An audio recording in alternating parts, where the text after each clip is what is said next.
আসসালামু আলাইকুম, রামাদান মুবারক ফ্রম বাংলাদেশ। কেমন আছেন? হাউ আর ইউ, ক্যাসে হো, কাইফা হালুকা, কামো ইস্তোস, ইপাত্তি ইরিক কিরিক্কাল। আজকে প্রথম রমজান আর মানুষ বিজি হয়ে পড়ছে রমজান নিয়ে। রমজানের তারাবি, সেহেরি, ইফতার সব কিছু নিয়ে আসলে মানুষ বিজি হয়ে পড়ছে। আর এখন প্রায় 6টা হয়ে গেছে, তো এখন আমরা ইফতার করবো, কারণ আমরা প্রথম রোজায় তারাবি পড়ছি, সেহেরি করছি।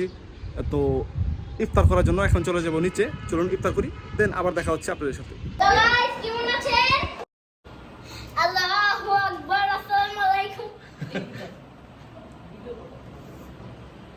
আসসালামু আলাইকুম। আমরা সবাই ইফতারের জন্য রেডি হয়ে যাচ্ছি, একটু পরে আজান দিবে, তো যার কারণে আমরা উপর থেকে নিচে এসে পড়লাম।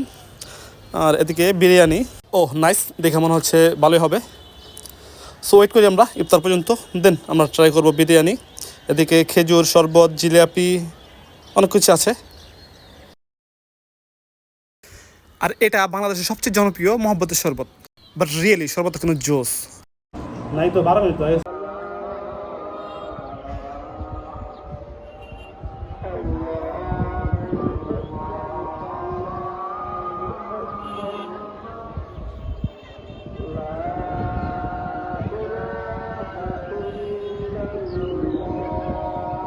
এটা কার এটা আমার লাগবে না, আমি খান না।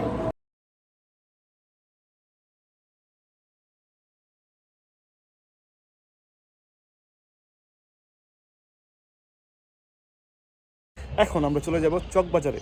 সো চলুন ইফতার বাজার থেকে ঘুরে আসি, দেন আবার দেখা হচ্ছে আপনাদের সাথে।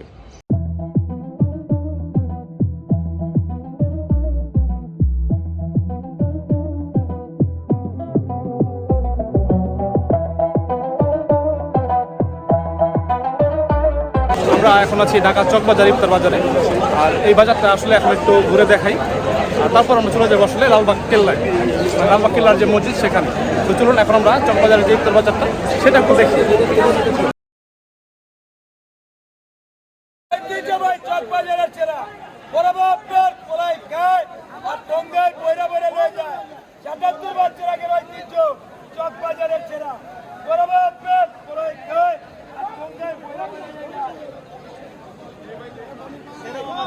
খাবারের দিক দিয়ে অনন্য এই চকবাজারের ইফতার বাজার। অনেকে ধারণা করে থাকে 400 বছরের ঐতিহ্যবাহী এই ইফতার বাজার, আবার অনেকে বলে 100 বছর, কেউ বলে 77 বছর। এই বাজারের নির্দিষ্ট বয়স নিয়ে রয়েছে মত পার্থক্য। তো এখন আমরা চলে যাব ঢাকা চকবাজার ইফতার বাজার থেকে। এখন আমরা চলে যাব লালবাগ কেল্লায়, লালবাগ কেল্লার যে মসজিদ সেখানে আজকে আমরা যাব, এবং সেখানে নামাজ পড়ে আপনার সাথে দেখা হচ্ছে। এদিক থেকে একটা রিক্সা নেই, রিক্সা নিয়ে চলে যাবো লালবাগ কেল্লায়। দেখি রিক্সা কত নেই।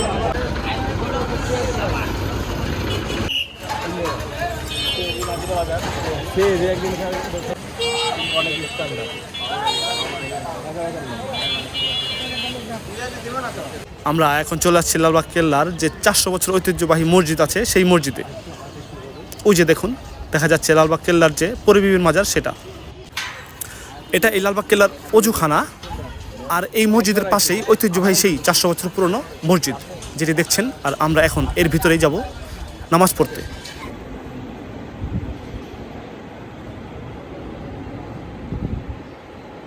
400 বছর পুরনো এই মসজিদ, যেখানে আমরা আজকে আসরের নামাজ আদায় করলাম। আমাদের অনেক ভালো লাগছে যে আমরা প্রায় 400 বছর পুরনো একটা মসজিদে নামাজ পড়ছি, যদিও ভিতরে কথা বলা নিষেধ। সো চলুন এখন বের হয়ে যাই আমরা এই মসজিদ থেকে, বাইরে দেখাই আপনাদেরকে। ওই যে দেখুন, এখান থেকে দেখা যাচ্ছে যে পরিবিবির মাজার, সেটা দেখা যাচ্ছে এখান থেকে। আর এই যে এখানে দেখুন ইফতারের যে ব্যবস্থা সেটা করা হয়েছে। আর এই রমজান মাসে আপনি যে কোনো মসজিদে যদি ফ্রি খেতে চান, ফ্রি খেতে পারবেন। সেটা আমাদের ইসলাম ধর্মে হোক অথবা অন্য ধর্মের হোক, যে কোনো ধর্মের লোকই এই ইফতারে অংশগ্রহণ করতে পারে। এবং এটা যে শুধু বাংলাদেশে তা না, এটা সারা বিশ্বের মুসলমানের প্রত্যেক মসজিদেই এই ব্যবস্থার প্রচলন রয়েছে সেই প্রাচীনকাল থেকে। আর এখানে এই ইফতারের যে আয়োজন সেটা দেখে আমাদের এখানে খেতে মন চাইছিল, বাট আমাদের সাথে আরও অনেকে ছিল, তো সবাই বললো যে না, বাইরে চলে যাবো, বাইরে যা খাওয়া দাওয়া করবো, যার কারণে আমরা আর এখানে খেতে পারি নাই। বাট আমার অনেক ইচ্ছা ছিল এখানে খাওয়ার।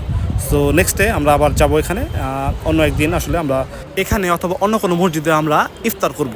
আর এখন আমরা এখান থেকে বের হয়ে যাচ্ছি।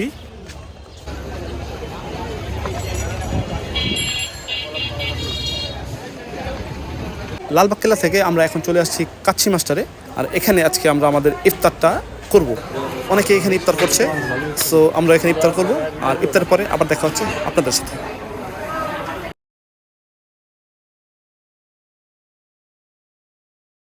আজকে 28 রমজান, আর এখন পর্যন্ত আমাদের শপিং করা হয় নাই। আর এখন আমরা যাব বসুন্ধরাতে। তো চকবাজার থেকে 120 টাকা দিয়ে একটা রিক্সা নিলাম, আর 120 টাকায় আমরা চলে যাব বসুন্ধরা শপিং মলে। তো চলুন চলে যাই বসুন্ধরা শপিং মলে।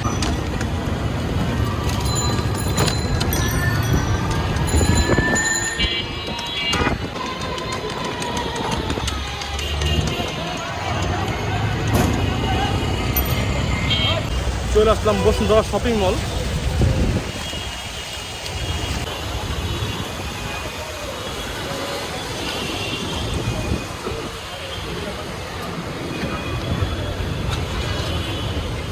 আমরা এখন চলে যাব বসুন্ধরা শপিং মলের 3rd ফ্লোরে, যেখানে আমরা যাব দর্জি বাড়িতে। এই যে দেখতে পাচ্ছেন লুবান, আর এই লুবানের পাশে দর্জি বাড়ি, যেটা আমার খুব ফেভারিট। দর্জি বাড়ি থেকে প্রতিবারই কিছু না কিছু নেওয়ার চেষ্টা করি, বাট এবার একদম বাজে অবস্থা। তো চলুন এখন আমরা যাই জেন্টাল পার্কে, আর এখানে দেখি আসলে এখানকার জামা কাপড় বা পাঞ্জাবের যে কালেকশন সেটা। বাট এবার কি আমি কোনো রোগে পড়ছি নাকি দামের জন্য পছন্দ হইতেছে না সেটা বুঝতে পারতেছি না। একটা পাঞ্জাবি 7,000, 8,000, 10,000। তো দুঃখ ভারাক্রান্ত মন নিয়ে এখন বসুন্ধরা থেকে চলে যাচ্ছি। এখন আমরা জাস্ট পাঞ্জাবি কিনতে পারলাম না, এই লাইনে ঢুকছিলাম, খুবই দুঃখিত ব্যথিত করলো আমাকে। একটা পাঞ্জাবি 24,000, 26,000, 28,000 দেখা দুঃখে বের হয়ে গেলাম। বের হয়ে জাস্ট ভিটেতে একটা শার্ট নিলাম হাত আবার। তো দেখি এলিফ্যান্ট রোড থেকে একটা পাঞ্জাবি নিতে পারি কিনা, দেন একদম চলে যাবো আমরা বাসায়।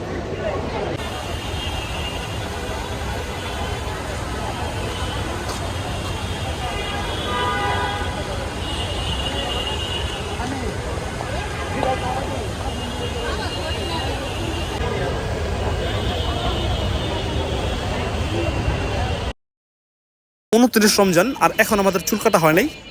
সো লেটস গো, চলে যাই সেলুনে।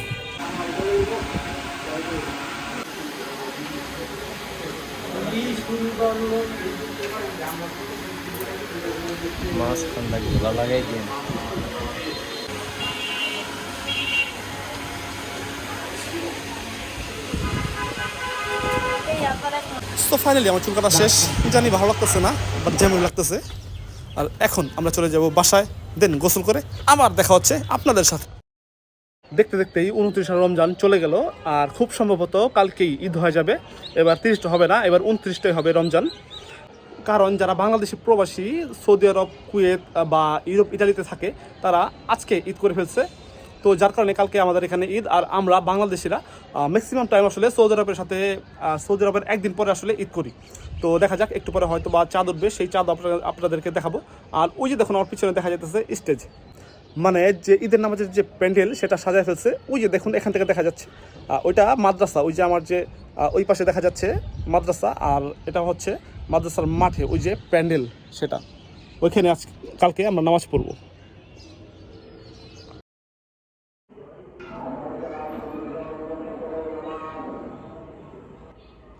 ঈদ মোবারক। হুজুরে বলতেছে কালকে ঈদ, যদিও আমরা চাঁদ দেখি নাই, কারণ আসমান অনেক ঘোলা, যার কারণে আমরা চাঁদ দেখতে পারি নাই। আর আজকে ঈদ হয়ে গেছে সৌদি আরব, কুয়েত, আরব দেশে বা বাহিরের দেশে। তো অফিসিয়ালভাবে কালকে আমাদের দেশে ঈদ, যদিও আমরা চাঁদ দেখি নাই। সো আজকে এখান থেকে বিদায় নিচ্ছি, আর দেখা হচ্ছে কালকে ঈদের নতুন ব্লগ নিয়ে আপনাদের সামনে হাজির হচ্ছি আমরা। আর রমাদান ব্লগ উপভোগ করতে করতে আপনারা কমেন্ট করবেন কেমন হলো, আর যদি আমাকে সাপোর্ট করতে চান অবশ্যই আমার চ্যানেলটা সাবস্ক্রাইব করবেন। So thank you, tata, bye by.